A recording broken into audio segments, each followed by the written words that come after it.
আলাইকুম everyone.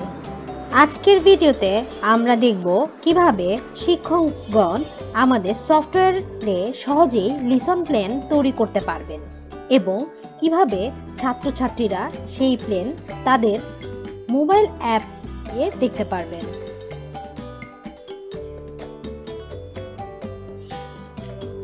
Listen plan তৈরি করার জন্য আপনি অ্যাড ম্যানেজ লিসন প্ল্যানে প্রেস করলেন, করার পরে আপনি এখানে যে একাডেমিক ইয়ার যে ক্লাসের লিসন প্ল্যান তৈরি করতে চাচ্ছেন ওই লিসন প্ল্যান এবং আপনি এখান থেকে ক্যাটাগরি জেনারেল দিয়ে অ্যাড লিসন প্ল্যানে প্রেস করলে আপনার যে ফিল আসবে, আপনি একজন টিচার হিসেবে অবশ্যই লিসন প্ল্যানটি একটু মনে রাখবেন যে লিসন প্ল্যান কখনোই অ্যাডমিন তৈরি করবে না, সে একজন টিচার হিসেবেই এখানে লগ ইন করে সেই টিচার লিসন প্ল্যানটা তৈরি করতে পারবে।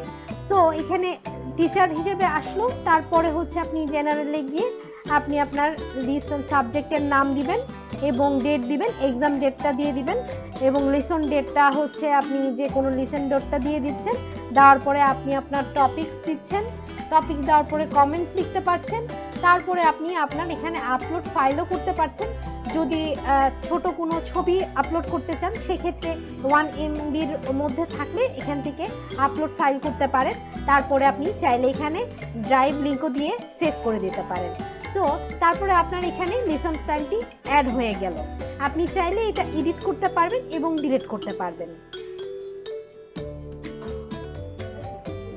এখন আপনার যদি লেসন প্ল্যানটা ম্যানেজ করতে হয় সেক্ষেত্রে আপনি এখান থেকে ম্যানেজ করে নিতে পারেন ম্যানেজ লিসন প্ল্যানে। সো ম্যানেজ লিসন প্ল্যানে দিলে আপনি এখান থেকে এই লেসন প্ল্যানটি আপনি আপনার এডিট করে নিতে পারেন, ডিলিট করে নিতে পারেন। প্রয়োজনীয় অনুসারে এডিট করতে চাইলে আপনি আপনার এখান থেকে প্রয়োজনীয় সবকিছু এডিট করে নিতে পারছেন। আপডেট করে দিলেই আপডেট হয়ে যাবে।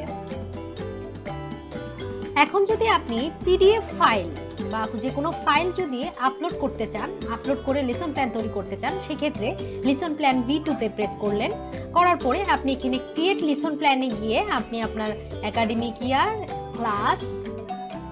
ক্লাস এবং আপনি আপনার সেকশন দিয়ে আপনি যে কোনো ডেসক্রিপশন লিখতে পারেন লিসন প্ল্যানের এবং ইমেজ আপলোড করতে চাইলে সেক্ষেত্রে আপলোড ইমেজ থেকে এবং ড্রাইভ লিঙ্ক দিতে চাইলে ড্রাইভ লিঙ্ক দিতে পারেন। যদি অনেক পরিমাণের আপনার ফাইল থাকে সেক্ষেত্রে বেশি ফাইল থাকলে এইখানে ফাইল আপলোড করে নিতে পারেন এবং আপলোড ফাইলও আছে, আপনি চাইলে ফাইলও আপলোড করে নিতে পারেন। আপলোড করার পরে আপনি সাবমিট করে দিলে আপনার লিসন প্ল্যানটি তৈরি হয়ে যাবে। সো লিসন প্ল্যান ভিউ করার জন্য আপনি এখান থেকে ভিউ করে দেখতে পারেন। এখান থেকে লিসন প্ল্যান ভিউ করে দেখলেন, তার পাশাপাশি আপনি ফাইল যদি ডাউনলোড করতে চান আপনি ডাউনলোডের অপশনও পাবেন।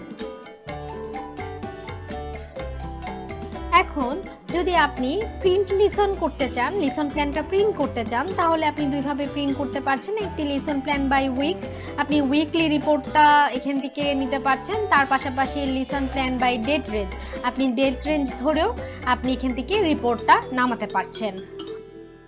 শিক্ষার্থী কিভাবে লিসন প্ল্যানটি দেখবে? শিক্ষার্থী তার প্রোফাইলে লগ ইন করবে, লগ ইন করার পরে এখানে লিসন প্ল্যান যে অপশনটি আছে তার লিসন প্ল্যানটি প্রেস করবে, করার পরে এখানে সে ইচ্ছা করলে এই লিসন প্ল্যান যতগুলো অ্যাড করে দেওয়া আছে সে এখান থেকে লিসন প্ল্যানটি তার ক্লাসের জন্য সব কিছু দেখতে পারবেন। সে ভিউ অ্যাটাচমেন্ট করতে পারছে, সে চাইলে ভিউ অ্যাটাচমেন্টও করতে পারছে, দেখতে পাচ্ছে এবং ভিউ পিডিএফটাও দেখতে পারছে। So overall student lesson plan খুব সহজেই তাদের ডিটেলসটা দেখতে পাচ্ছে।